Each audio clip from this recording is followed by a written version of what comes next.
Well, James Robison here, wishing you the greatest possible Thanksgiving. And I don't know what you're facing right now. We are blessed to have an immediate family with over 50 members in it.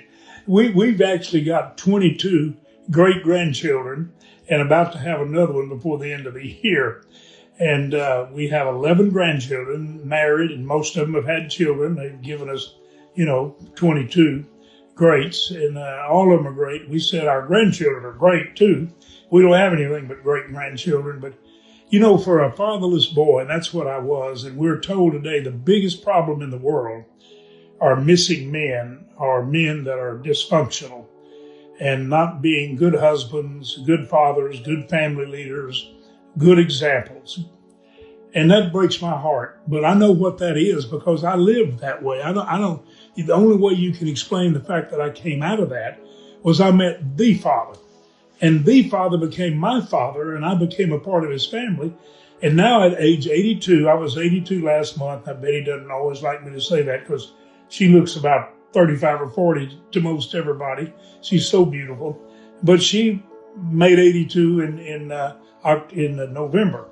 So here we are, and we both find it amazing that we're still alive with a full and busy life that we've had, and I've traveled all over the world. We marched into hell for a heavenly cause to start rescuing the least of these and the overlooked. And we were so blessed when we found a need that must be met, and our viewers on television saw it. They said, we'll meet that need. And because of that, we've been able to put God's arms around the most overlooked people on the planet and save their lives by literally over hundreds of millions have come to Christ, but that many have been saved from death to starvation or contaminated water or other problems they're having. And it's all because many of you who watch Life Today and see us on television or the stream, you are moved by God to express his love, and only his family can put his arms around a broken, devastated, defeated world groping in darkness. And we're going to live our lives to do that. And let me just say, I've been meeting with our different families. We've got families now that some of them have moved to Tennessee from Texas, others are Colorado. But anyway, all of them have spouses, the grandchildren, and they will have Thanksgiving at the spouse's home. So they're just moving everywhere. We've already had one session of great Thanksgiving, with our daughter's family. And now then we're going to have the day after Thanksgiving with our son's family. But it's just so wonderful to be with family. And when you think about me not having a father, not having a family, and not having direction, and I came to know God through faith in Jesus Christ, and I spend my life giving thanks for the transformation that he worked in my life and the call of God and the blessing of God on my life. And I want to just say to you, we have so much to thank God for. Now, here's the thing that I always want people to be aware of.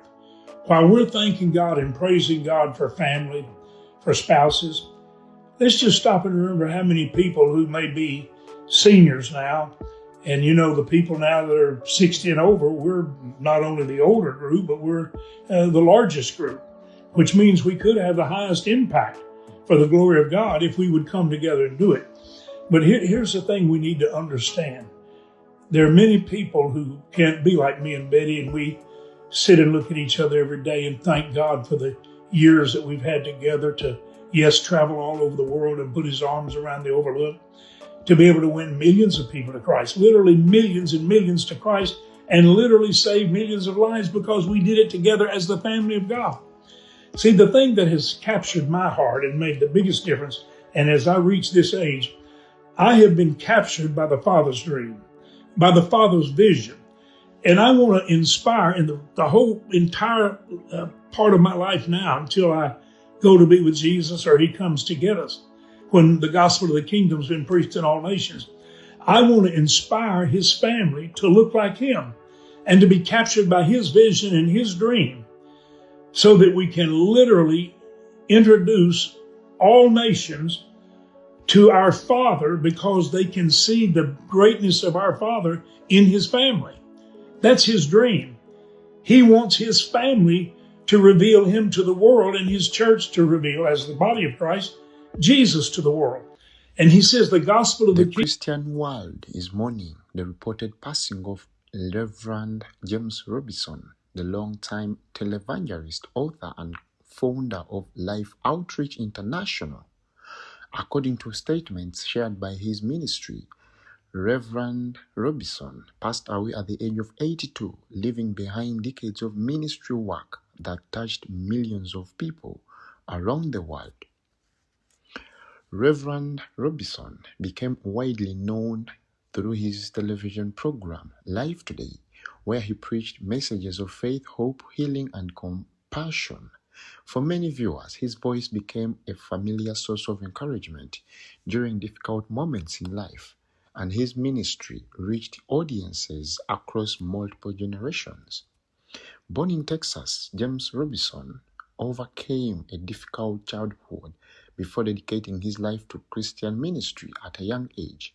His journey from hardship to becoming one of America's most recognized evangelical leaders inspired many people who followed his story over the years. Beyond preaching, Reverend Robison was deeply involved in humanitarian work. Through Life Outreach International, his ministry supported feeding programs, water projects, orphan care, and relief efforts in struggling communities around the globe. Many supporters admired him not only for his sermons but also for his practical help his organization provided to people in need. Tributes have continued pouring in from church leaders, ministry partners, and followers on social media. Many described him as a passionate preacher with compassionate heart who dedicated his life to sharing the gospel and helping hurting people find hope in God. Throughout his decades in ministry, Robison worked closely alongside his wife Betty Robison. Together they built a ministry that expanded far beyond television, impacting life through books, conferences, humanitarian outreach, and Christian counseling programs aimed at strengthening families and communities. Although the exact cause of death has not been publicly revealed, supporters around the world have continued to honor his memory through prayers and heartfelt messages online. Churches and ministries have also expressed gratitude for the influence he had on Christian broadcasting and outreach ministry over many decades. As people remember Reverend James Robison's life and legacy, many say his impact will continue for generations through the lives he changed, the sermons he preached, and humanitarian missions he supported. His passing marks the end of an era in Christian television ministry, but his message of faith and compassion will continue to inspire countless believers around the world.